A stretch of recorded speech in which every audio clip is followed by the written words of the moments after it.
मधुमेह, जिसे वैज्ञानिक भाषा में डायबिटीज के नाम से जाना जाता है, वर्तमान में विश्व भर में एक शारीरिक समस्या के रूप में उभरकर सामने आया है। यद्यपि ये स्वयं में एक डिसऑर्डर है जिसे ऑर्डर में लाना आवश्यक होता है। ये भी एक सत्य है कि डायबिटीज से पीड़ित व्यक्ति यदि अपनी रक्त की शर्करा को नियंत्रित रखे तो वह लंबे एवं स्वस्थ जीवन को जी सकता है। हमारी खास पेशकश में हम बात करेंगे डायबिटीज पर और हमारे साथ मौजूद हैं डॉक्टर सुनील एम जैन। जैन साहब, बहुत स्वागत है आपका। नमस्कार जी। डॉक्टर साहब, सबसे पहले यही जानना चाहेंगे कि डायबिटीज में शर्करा की मात्रा बढ़ जाती है, शक्कर की मात्रा बढ़ जाती है, कितनी मात्रा बढ़ जाती है तब वो डायबिटीज की श्रेणी में आ जाता है? देखिए जमशेद जी, जब भी हमारे ईश्वर ने हम सबके शरीर में एक सिस्टम फिक्स किया है तो हमारे शरीर में एक शुगर की एक नॉर्मल लेवल होती है जो कि सामान्यतः खाली पेट 100 के नीचे होती है, और यदि हम भोजन लें और उसके 2 घंटे बाद चेक करें तो ये 140 मिलीग्राम से नीचे होती है। यदि किसी व्यक्ति में खाली पेट शुगर 126 से अधिक हो जाए या खाना खाने के 2 घंटे के बाद की शुगर 200 से अधिक हो जाए तो हम इसे डायबिटीज कहते हैं। इसके अलावा एक बीच की श्रेणी भी होती है, जैसे खाली पेट यदि 100 से 125 के बीच हो और खाने के 2 घंटे बाद यदि 140 से 200 के बीच हो तो ये वो लोग हैं जिनमें डायबिटीज जस्ट स्टार्ट हो रही है, जिनमें अगर कुछ प्रयास किया जाए तो डायबिटीज को रोका जा सकता है। बिल्कुल। दर्शकों ने फोन करना हमें शुरू कर दिया है, उनकी समस्या के बारे में जानते हैं। इस वक्त हमारे साथ उज्जैन से संतोष जी फोन लाइन पर जुड़ गए हैं। संतोष जी, आप अपना सवाल पूछ सकते हैं डॉक्टर साहब से। हाँ सर जी। हाँ मेरे को डायबिटीज है। जी संतोष जी, आप अपना सवाल पूछ सकते हैं। हाँ मेरे को डायबिटीज है, बाकी कभी हमेशा बढ़ जाती है और फिर कभी इंसुलिन भी लेना पड़ता है। जी डॉक्टर साहब, संतोष उज्जैन से, उनका प्रश्न है कि उनकी डायबिटीज कभी भी बढ़ जाती है और कभी भी घट जाती है।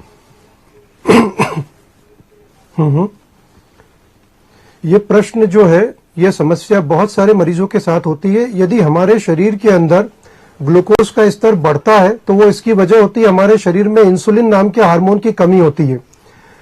यदि हमें डायबिटीज में ग्लूकोज को स्टेबलाइज करना है तो हमारी कोशिश होनी चाहिए कि हमारी आहार, दवाइयां और इंसुलिन में कुछ ऐसा एडजस्टमेंट हो कि ब्लड में इंसुलिन का लेवल उतना रहे जितना जरूरी है।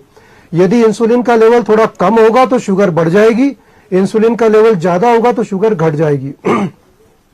इन्हें मैं ये सलाह दूंगा कि अपनी डायबिटीज में फूड के सिस्टम को सेट करें, उसके हिसाब से अपनी दवाइयों के डोज को एडजस्ट करें और बीच में शुगर को चेक करते रहे। शुगर को घर पर चेक करना डायबिटीज के इलाज में एक बहुत मददगार कदम होता है।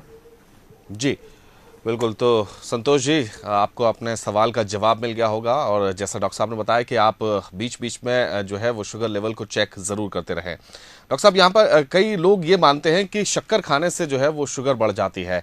कई लोग शुगर नहीं खाते लेकिन फिर भी उनको शुगर यानी डायबिटीज हो जाती है। क्या मिथ है ये? करेक्ट। देखिए, हम लोग इसमें ये बहुत आम धारणा है कि हमारे अधिकांश मरीज, खास तौर पे भारत में और बहुत सारे क्षेत्रों में, ये सोचते हैं कि डायबिटीज एक खाने की बीमारी है। ठीक है, खाने का भी डायबिटीज में एक बहुत बड़ा योगदान है, लेकिन मूल कारण खाने की गड़बड़ी से ज्यादा बड़ा शरीर में इंसुलिन की कमी या इंसुलिन के कार्यप्रणाली में आई हुई गड़बड़ी होता है।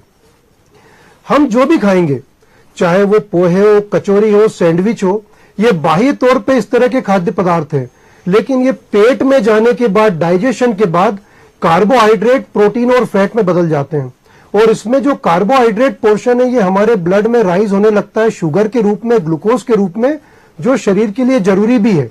फिर ये ग्लूकोज हमारी बॉडी सेल्स के अंदर एंट्री लेता है और वहां पर एनर्जी का काम करता है, और इस पूरी प्रक्रिया में सबसे महत्वपूर्ण रोल प्ले करता है इंसुलिन। जैसे ही ब्लड में ग्लूकोज लेवल बढ़ेगा, बॉडी में हमारे अंदर स्वतः अपने आप इंसुलिन निकलेगा जो इस ग्लूकोज को बॉडी सेल्स में शिफ्ट करेगा। यदि एक पॉइंट पे हमारे शरीर में उतना इंसुलिन नहीं निकले जितना आवश्यक है तो फिर हमारे ब्लड में ये ग्लूकोज इकट्ठा होने लगेगा, बॉडी को नहीं मिलेगा, ब्लड में इकट्ठा होने लगेगा। इसे हम डायबिटीज कहते हैं। तो डायबिटीज प्राइमरीली खाने की वजह से नहीं होती, हमारी शरीर में इंसुलिन की कार्यप्रणाली में बाधा होने से या इंसुलिन के रिसाव को कम होने से होती है। जी, इस वक्त हमारे साथ एक और कॉलर जुड़ गए। भोपाल से कृष्णकांत फोन लाइन पर मौजूद है। कृष्णकांत जी, बहुत स्वागत है आपका। आप अपना सवाल पूछ सकते हैं डॉक्टर साहब से। नमस्कार डॉक्टर साहब। मैं अभी 34 साल का हूं और अभी मुझे डायबिटीज डायग्नोस हुआ है जी। और अभी तो कंट्रोल में है। मेरे एक्चुअली 2 सवाल हैं आपसे। एक तो ये कि जो दवाइयां डॉक्टर प्रेफर करते हैं एलोपैथी में, और कई जो हम टीवी में एडवर्टाइजमेंट देखते हैं आयुर्वेदिक दवाइयां, और उसमें ये क्लेम किया जाता है कि ये इसका कोई साइड इफेक्ट नहीं होता, तो आपकी राय में कौन सी दवाएं लेना चाहिए? और जैसा कि मुझे बताया गया था कि ये डायबिटीज इट्स अ डिसऑर्डर, तो डिसऑर्डर कोई डिजीज तो है नहीं जो क्योर हो सके, तो क्या डायबिटीज किसी समय पे क्योर हो जाती है या इसके लिए ताउम्र आपको दवाएं लेनी पड़ती हैं? रिलेवेंट और इम्पोर्टेंट प्रश्न पूछे हैं। इसमें सबसे इम्पोर्टेंट बात जो आपने कही है वो ये कि आपकी उम्र 34 वर्ष है।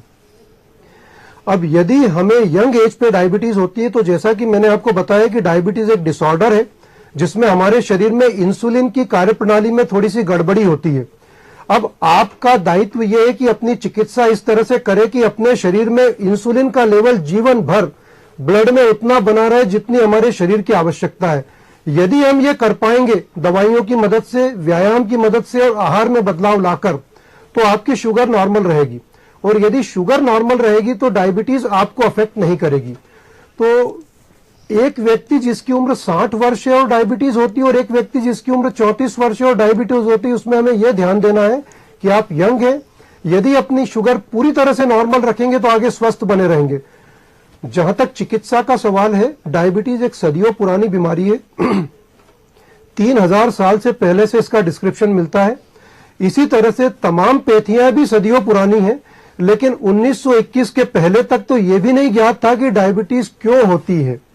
तो जैसे जैसे मॉडर्न मेडिसिन का विकास हुआ, चिकित्सा विज्ञान का विकास हुआ, यह समझ में आया कि इंसुलिन की कमी से होती है।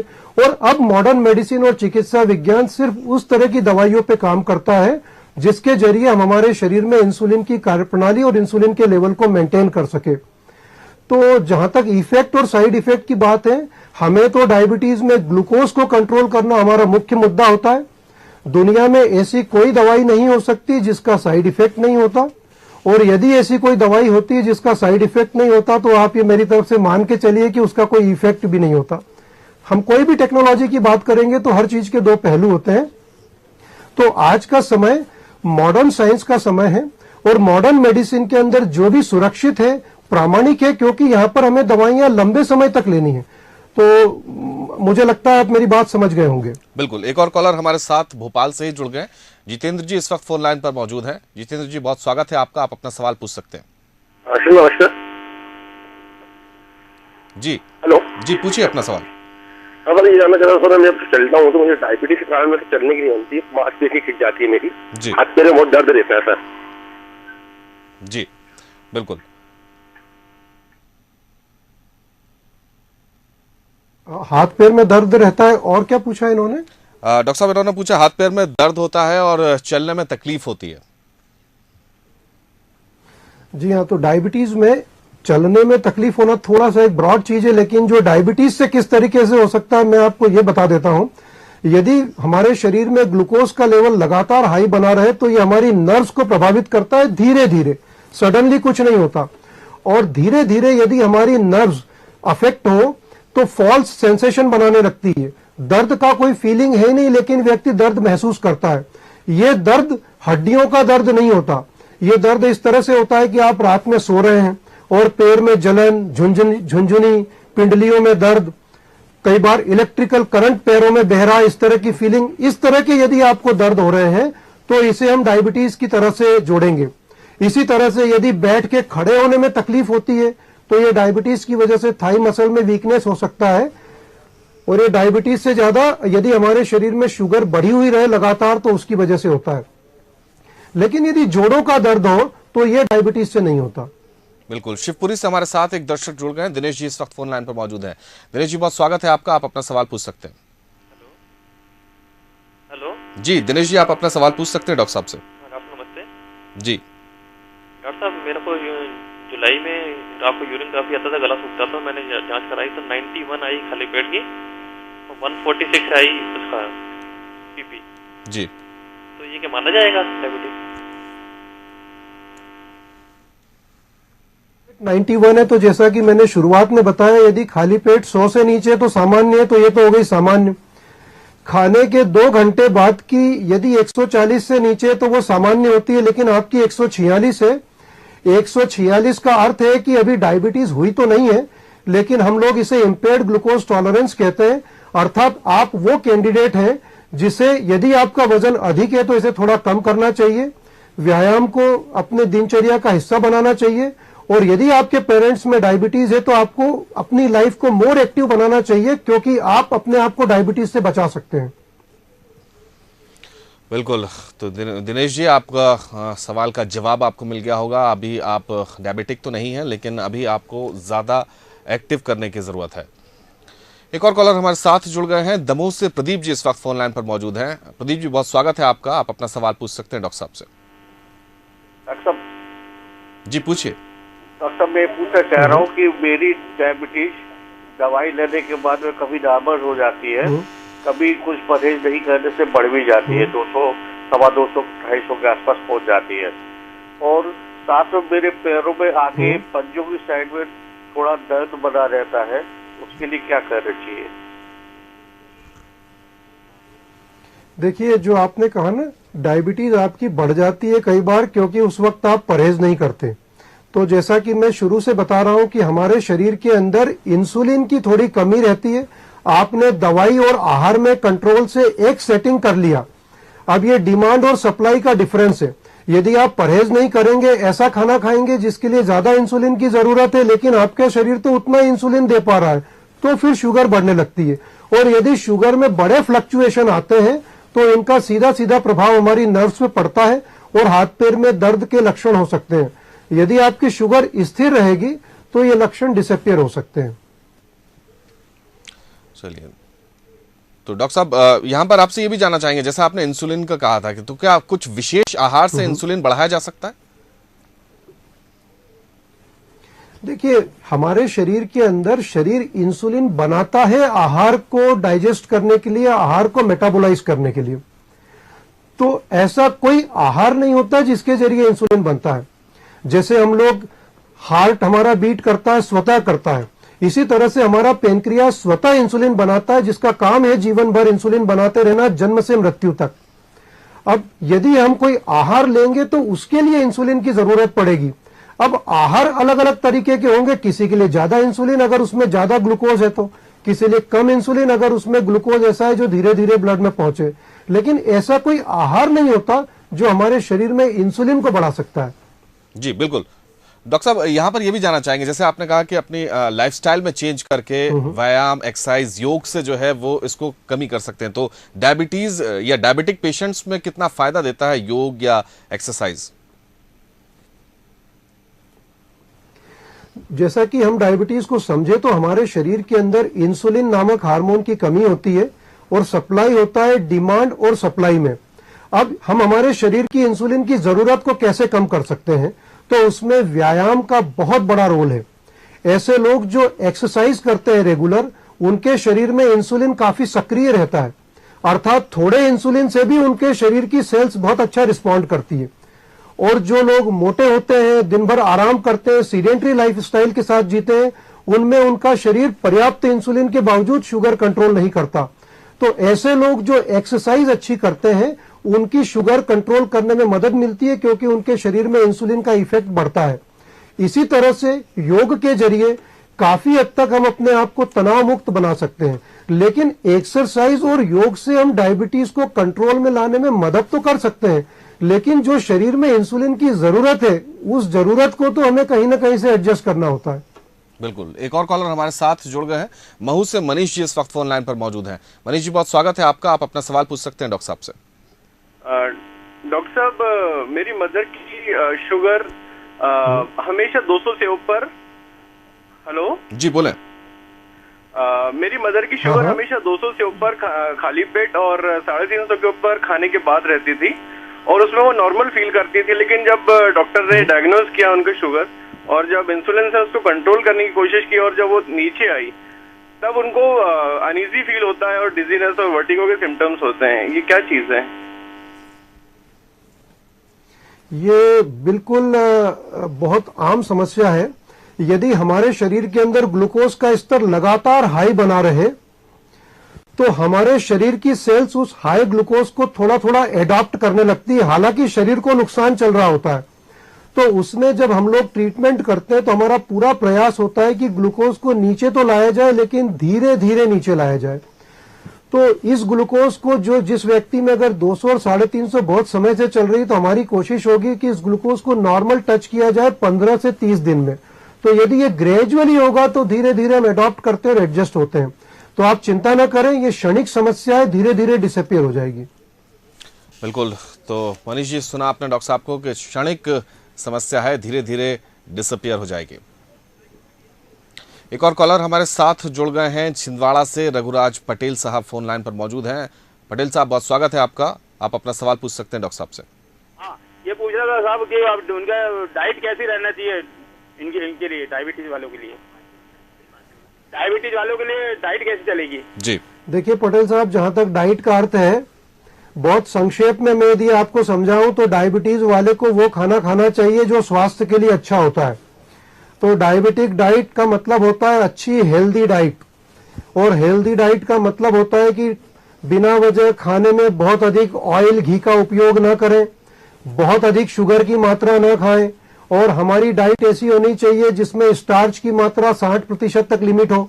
बाकी चीज प्रोटीन और फैट के जरिए। बहुत घी और तेल का प्रयोग हम लोग हमारे देश में बहुत अधिक करते हैं, तो सिर्फ शक्कर की तरफ ध्यान न दें, शक्कर के अलावा घी और तेल भी उतना ही महत्वपूर्ण है। तो ये कोई बहुत स्वास्थ्यवर्धक आहार नहीं है, तो हमें इन चीजों को कम करना पड़ता है। और हमारी डाइट में फाइबर्स की मात्रा बढ़ानी होती है, साबुत अनाज को हमें प्रेफर करना होता है, और तमाम तरह के सलाद, हरी सब्जियां, ये सब फायदा करती है। और कोशिश ये करनी चाहिए कि हमारी डाइट को 2 बड़े बड़े हिस्सों में लेने के बजाय उसे 4-5 छोटे छोटे हिस्सों में डिस्ट्रीब्यूट किया जाए। बिल्कुल डॉक्टर साहब, ये आपने जो चीजें बताई हैं, क्या चीजें वो करना चाहिए जिससे आदमी को डायबिटीज हो ना, मतलब किस तरीके की प्रिवेंशन लेने चाहिए? देखिए, प्रिवेंशन के लिए जो स्टेप्स है वो तो हमें बहुत ही यंग एज से उठानी पड़ती है, जिसमें सबसे इंपॉर्टेंट प्रिवेंशन ये है कि हम अपनी तरह से पूरी कोशिश करें कि हम बहुत अधिक मोटे ना हो। मोटापे में भी 2 तरह का मोटापा होता है। एक होता है कमर के आसपास मोटापा, जो पेट आगे निकल आता है। ये मोटापा हमारे शरीर के अंदर इंसुलिन की कार्यप्रणाली में सबसे ज्यादा बाधा क्रिएट करता है। दूसरी चीज ये होती है कि खाने को हम लोग हेल्दी बनाएं। यदि हम देखें तो आज हमारी डायबिटीज देश में यंगर और यंगर एज पे होती जा रही है, जिसका मुख्य कारण ये है कि हमारी बच्चों से लेके युवा पीढ़ी के खान पान में जो बदलाव आया है। मैं बता रहा था कि 60% कार्बोहाइड्रेट, 20% प्रोटीन और 20% फैट होना चाहिए, लेकिन अभी हम लोग देख रहे हैं कि बच्चों के अंदर 80 से 90% डाइट सिर्फ फैट और कार्बोहाइड्रेट है। ये लोग जो सॉफ्ट ड्रिंक, पिज्जा, नूडल्स और इस तरह की चीजें लेते हैं, ये पूरी तरह से कार्बोहाइड्रेट और फैट है। तो यदि ऐसे लोग जिनके माता पिता को डायबिटीज है, ये वो लोग हैं जो कि डायबिटीज से बच सकते हैं। ऐसे लोग जिनके अंदर की पहले से ही मोटापा आ रहा हो, तो इन लोगों को ये करना चाहिए कि अपनी डाइट को हेल्दी बनाएं। कई बार हम लोग हेल्दी डाइट को हिकारत भरी नजरों से देखते हैं, बुरी नजरों से देखते हैं, जबकि वो स्वास्थ्यवर्धक आहार है।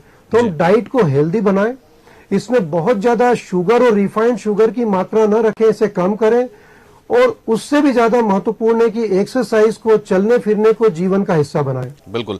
हमारे साथ अंबिकापुर से एक कॉलर जुड़ गए हैं, मनोज कुमार पांडे इस वक्त फोन लाइन पर मौजूद हैं।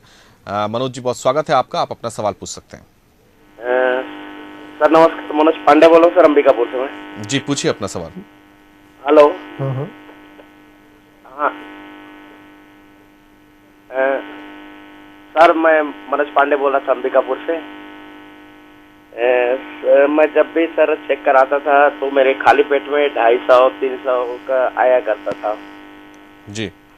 और उसके बाद सर अभी कल चेक कराया मैं, तो खाली पेट में 151 आया है जी, और खाना खाने के बाद 140 आया है जी। तो अभी जो दवाई सर मैं ले रहा हूँ, जैसे ग्लाइमेज M1 ले रहा हूँ सर जी।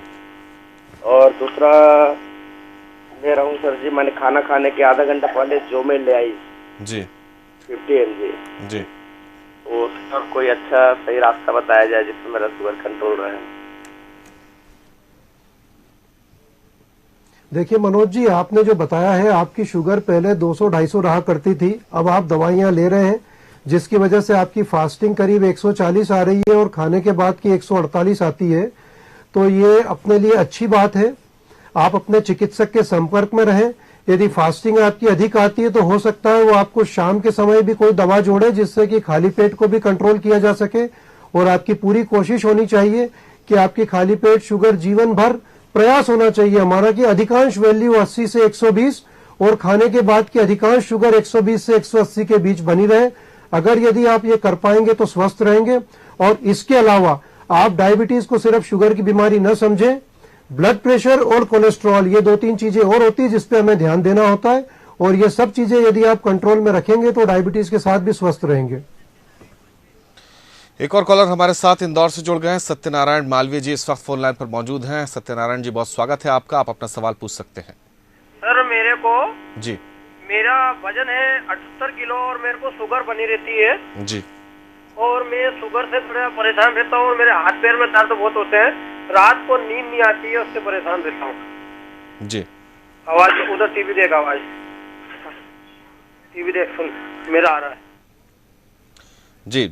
डॉक्टर साहब, हाथ पैरों में दर्द होता है, रात में नींद भी नहीं आती है। देखिए मालवीय जी, यदि आपकी शुगर बढ़ी हुई रहती है तो आप अभी तो चिंतित है हाथ पैर में दर्द और नींद नहीं आने से, लेकिन ये तो अभी की शुगर बढ़ी हुई के लक्षण है। लेकिन यदि शुगर इसी तरह से बढ़ी रही तो ये धीरे धीरे अपने शरीर के अंगों को भी अंदर ही अंदर खराब करेगी। तो आप कम से कम खुशकिस्मत देगी, आपको शुगर इशारा तो दे रही है कि आप इसका इलाज ठीक से करें। तो आपके पूरी प्रयास होना चाहिए कि शुगर नॉर्मल रहे तो हाथ पैर में दर्द तो ठीक होगा ही, आगे भी हमारा शरीर स्वस्थ बना रहेगा। तो अपने को इसकी प्रॉपर ट्रीटमेंट करनी चाहिए और इसके लिए जो भी दवाइयों की आवश्यकता हो, जो भी आपको सजेस्ट किया जाए उसका जरूर उपयोग करें। पूरी कोशिश होनी चाहिए कि आपकी शुगर नॉर्मल रहनी चाहिए। एक और कॉलर हमारे साथ इंदौर से ही हैं, अतुल पंडित इस वक्त फोन लाइन पर मौजूद हैं। अतुल जी, बहुत स्वागत है आपका, आप अपना सवाल पूछ सकते हैं डॉक्टर साहब से। डॉक्टर साहब, मेरा आपका ही ट्रीटमेंट चल रहा है पर मेरे सारे प्रिकॉशंस के बाद भी शुगर कंट्रोल नहीं हो रही है। मैं 1 mg ले रहा हूँ एवरेज।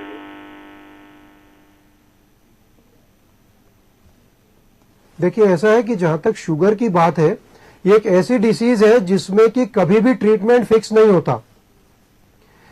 आपको यदि एक दवा लिख दी गई तो इसका अर्थ ये नहीं है कि ये जीवन भर हमारे अंदर प्रभावी रहेगी। इसे हमें समय समय पर चेक करना है और यदि बढ़ी रहती है तो अगली एक्शन लेना है। तो डायबिटीज में जो हमारे ट्रीटमेंट के पहलू है, एक है डाइट कंट्रोल और एक्सरसाइज, दूसरी है दवाइयां। दवाइयां अपने आप में इंसुलिन नहीं है, हमारे शरीर में जाके इंसुलिन निकालेगी। यदि उतना नहीं निकाल रही है तो इसकी डोज को आके एडजस्ट कराएं। यदि पूरी दवाइयों की फुल डोज के बावजूद शुगर कंट्रोल नहीं होती तो हमें नेक्स्ट स्टेप पे जाना होगा। तो डायबिटीज में एज ए पेशेंट आपको रुकना नहीं होगा। यदि आपकी शुगर हाई है तो यह ना समझे कि बस हो गया काम, अगर उस दवाई पे हाई है तो हमें अगली स्टेप उठानी पड़ेगी। तो मैं आपको सजेस्ट करूंगा कि आप इसका डोज एडजस्ट कराएं ताकि अपन इसको नॉर्मल रख सकें। एक और कॉलर हमारे साथ लोहरदा से जुड़ गए हैं, नारायण राठौर जी इस वक्त फोन लाइन पर मौजूद हैं। नारायण जी, बहुत स्वागत है आपका, आप अपना सवाल पूछ सकते हैं डॉक्टर साहब से। नारायण जी, अगर आपको आवाज मिल रही है तो आप अपना सवाल पूछ सकते हैं डॉक्टर साहब से। माफ कीजिएगा, लगता है हमारा संपर्क टूट गया। डॉक्टर साहब, यहाँ पर दो एक चीजें जो सामान्य बहुत होती हैं लेकिन उसको अवॉइड कर दिया जाता है। क्या डायबिटिक पेशेंट्स को खाली पेट नहीं रहना चाहिए और वक्त वक्त पर फूड सप्लीमेंट्स या फूड लेते रहना चाहिए? देखिए, डायबिटीज पेशेंट को खाली पेट नहीं रहना चाहिए। ये आज से कुछ वर्षों पहले तक हम लोग कहा करते थे, क्योंकि दवाइयों में सिर्फ एक ही तरह की दवाई अवेलेबल थी जो शरीर में से इंसुलिन निकालती थी। इंसुलिन कम एक दवाई दी जो बॉडी में से इंसुलिन निकाल रही है। अब यदि ऐसा व्यक्ति खाली पेट रह जाएगा तो उसकी शुगर लो हो जाएगी। लेकिन अब पिछले 5-10 सालों में मेडिकल साइंस में सब नई तरह की दवाइयां आ रही है। ऐसी दवाइयां आ रही है जो उतना ही काम करेगी जितना शरीर के लिए आवश्यक होगा।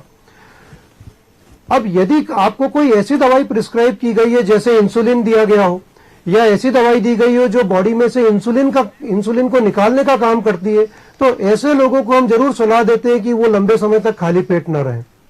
एक और कॉलर हमारे साथ, लेकिन ये सभी डायबिटीज के मरीजों के लिए लागू नहीं होता। बिल्कुल, हमारे साथ एक और कॉलर जुड़ गए हैं छत्तीसगढ़ के रायगढ़ से। ML अनंत जी इस वक्त फोन लाइन पर मौजूद हैं।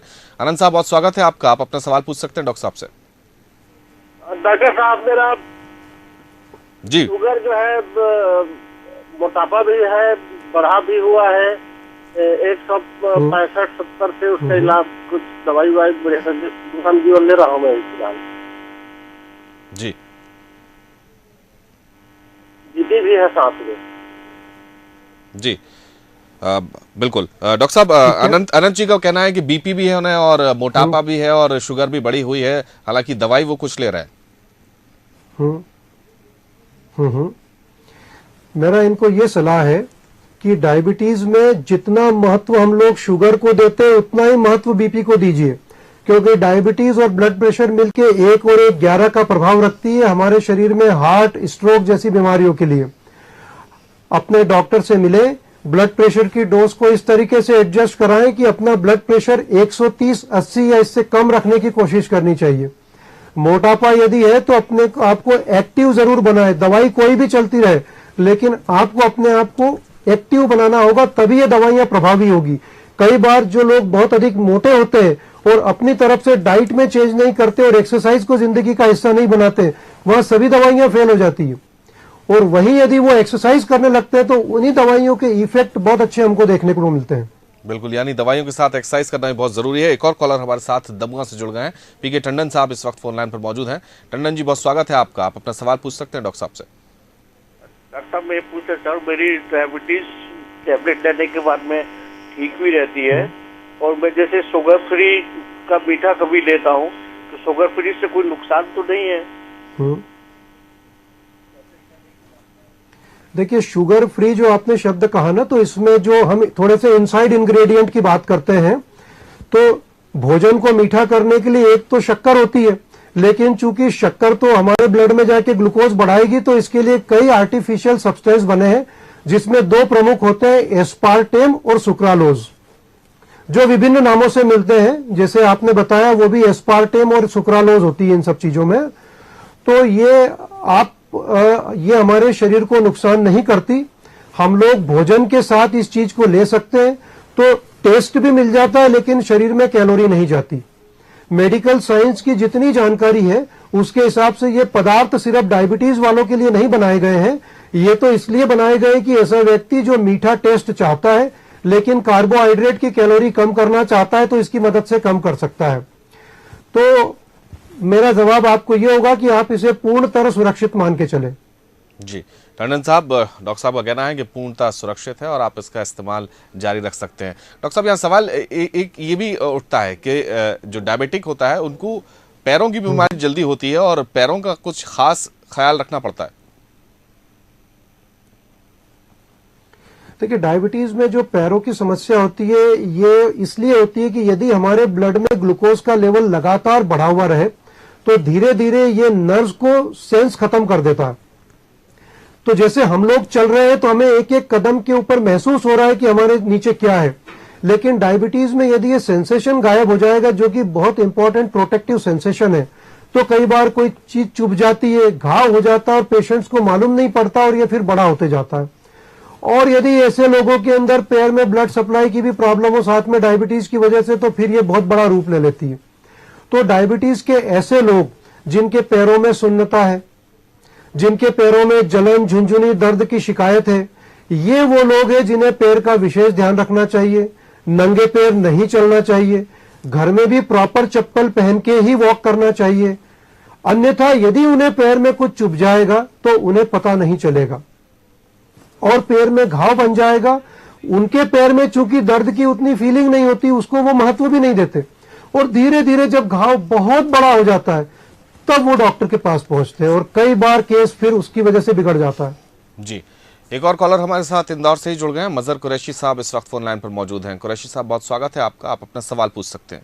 हाँ सर, मेरा सवाल ये है सर कि मेरी माताजी और मुझे सर, हम दोनों को शुगर है सर, और माताजी के पैर में मतलब हमेशा मतलब वो घाव बने रहते हैं सर, हम बार बार इलाज करवा फिर भी घाव बने रहते हैं श्रीमान।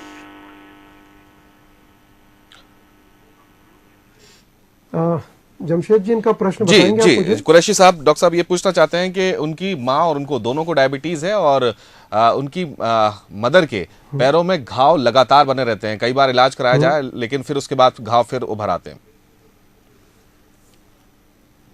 ये डायबिटीज में कुछ लोगों में होती है इस तरह की समस्या। यदि अगर उनके अंदर तलवों में है, पैर के नीचे सोल्स में, तब इन घाव को हम लोगों को बहुत महत्व देना पड़ता है, क्योंकि सोल्स के प्रेशर से ही आदमी चलता है।